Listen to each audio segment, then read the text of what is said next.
नमस्कार दोस्तों, स्वागत करता हूं आप सभी का एक बार फिर से हमारे इस पावरफुल मोटिवेशन यूट्यूब चैनल पे।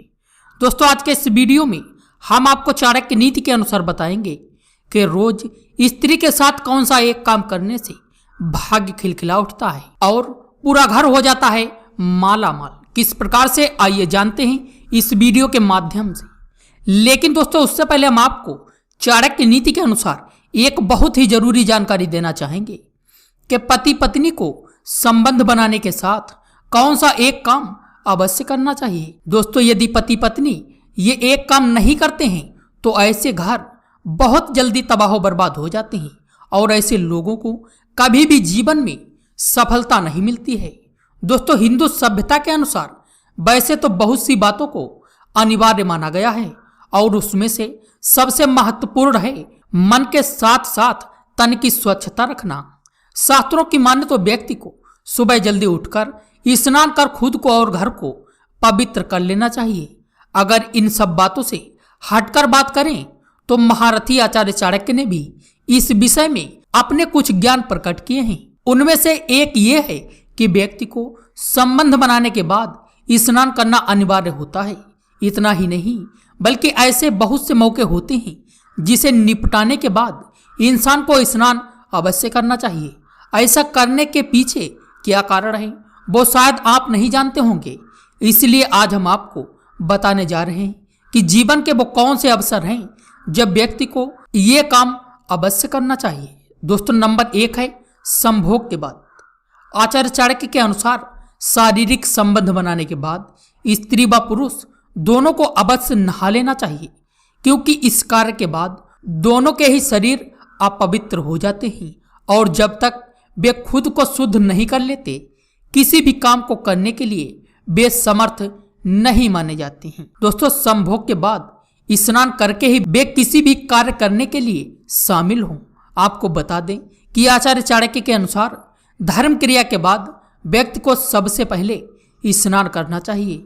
उनका कहना था कि व्यक्ति को स्नान के बाद घर की साफ सफाई भी अवश्य करनी चाहिए। और दोस्तों, अगली चीज है तेल मालिश। चाणक्य के नियमानुसार हर व्यक्ति को सप्ताह में एक बार पूरे शरीर पर तेल की मालिश करनी चाहिए और फिर स्नान के बाद ही किसी काम को हाथ लगाना चाहिए। और दोस्तों, अगली बात चाणक्य जी कहते हैं बाल कटवाने के बाद। दोस्तों, बाल नाखून के कटने के बाद वे मृत के समान हो जाते हैं और ऐसी चीजों को छूने के बाद इंसान को स्नान अवश्य करना चाहिए। वैसे विज्ञान के अनुसार भी अगर ये बाल आपके शरीर पर ज्यादा समय तक रह गए तो ये आपको बीमार कर सकते हैं। इसीलिए दोस्तों, आप ऐसी गलती भूल कर भी ना करें। और दोस्तों, अगली बात आचार्य चाणक्य जी बताते हैं सब यात्रा में शामिल होने के बाद किसी भी शव के जलने के बाद उसमें से हानिकारक तत्व निकलते हैं और आसपास खड़े लोगों में प्रवेश होने लगते हैं। इनसे बचने के लिए जरूरी है कि आप वहां से लौटते ही स्नान अवश्य कर लें। और दोस्तों, अगली बात चाणक्य जी बताते हैं ग्रहण के बाद। हिंदू संस्कृति में चंद्र ग्रहण व सूर्य ग्रहण के बाद स्नान करना शुभ माना गया है। इसके अलावा भोजन के पहले स्नान करना ही आपकी सेहत के लिए सेहतमंद फायदेमंद होता है। और दोस्तों, अगली बात आचार्य चाणक्य जी बताते हैं मृत शरीर के स्पर्श के बाद। किसी भी व्यक्ति की मौत के बाद उसके शरीर की प्रतिरोधक शक्तियां समाप्त हो जाती हैं और वह बीमारियों का घर बनने लगता है। ऐसे में आपका उसे छूना आपके शरीर में तरह तरह के खतरनाक जीवाणुओं को निमंत्रण दे सकता है। इसीलिए दोस्तों, आप ऐसी गलतियां भूल कर भी ना करें। अब दोस्तों, आइए जानते हैं कि महिला के साथ कौन सा एक काम करने से सफलता अवश्य मिलती है। दोस्तों, पति या पत्नी अकेले पूजा अर्चना करते हैं तो उसका अधिक महत्व नहीं माना गया है। चाणक्य नीति के अनुसार पति पत्नी को एक साथ पूजा पाठ और तीर्थ यात्रा करनी चाहिए। इस बात का ध्यान रखने से अक्षय पुण्य बढ़ता है और वैवाहिक जीवन में सुख शांति बनी रहती है।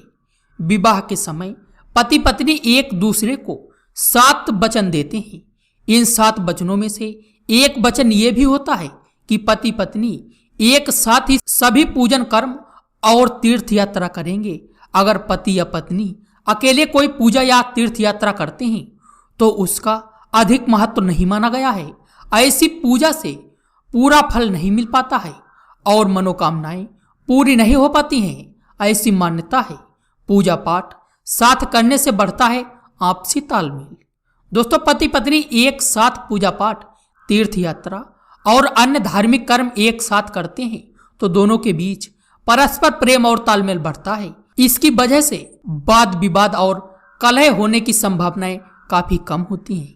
इन कामों में दोनों साथ रहते हैं तो एक दूसरे के प्रति समर्पण का भाव भी जागता है। स्त्री को पुरुष की शक्ति माना जाता है।